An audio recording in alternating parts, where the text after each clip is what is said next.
జగన్మోహన్ రెడ్డి గారి ఆదేశాల మేరకు, జగన్మోహన్ రెడ్డి గారి సూచనల మేరకు రాష్ట్ర వ్యాప్తంగా ఏదైతే మొన్నటి రోజున రాధాకృష్ణ గారు మహిళలపై చేసిన వ్యాఖ్యలను మనం అందరూ తీవ్రంగా ఖండిస్తున్నాం. నిన్నటి రోజున హైదరాబాద్లోని కూడా ఏబిఎన్ ఆఫీస్ దగ్గర వెళ్ళి మన ప్రజాప్రతినిధులు కావచ్చు, ఎక్స్ఎమ్మెల్యేలు, ఎక్స్ మంత్రులు అందరూ కూడా వెళ్ళి అక్కడ శాంతియుతంగా డెమోక్రసీ వేలో చేస్తున్నా కూడా అక్కడ తీరును చూస్తే, ఆ పోలీసులు ఏ విధంగా తీరును చూస్తే కూడా మనం దాన్ని కూడా తీవ్రంగా ఖండిస్తున్నాం.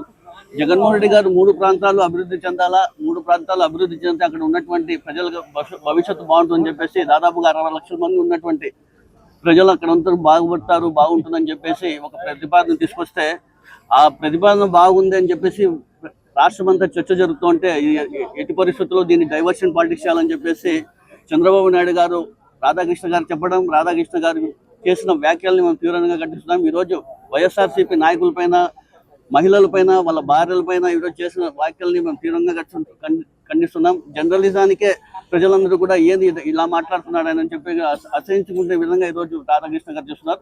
దీన్ని ఖచ్చితంగా కూడా ప్రజలందరూ కూడా గమనించాలా. రాధాకృష్ణ గారు మనం మొదటి నుంచి కూడా మనం చూస్తున్నాం, కేవలం మన చంద్రబాబు నాయుడుకు వన్ సైడ్గా ఉన్నారు, వన్ సైడ్ పార్టీగా చేస్తున్నారు. చేయండి మేము కారణం, కానీ ఇలాంటి వ్యాఖ్యలు చేయడం వల్ల ఏ విధంగా ప్రజలందరూ దగ్గర ఒక జర్నలిజానికే ఒక ఇది పోతుందని చెప్పి మేము అందరూ తెలుస్తున్నాం. ఖచ్చితంగా దీన్ని ఖండించాలని మేము తీవ్రంగా ఖండిస్తున్నాం.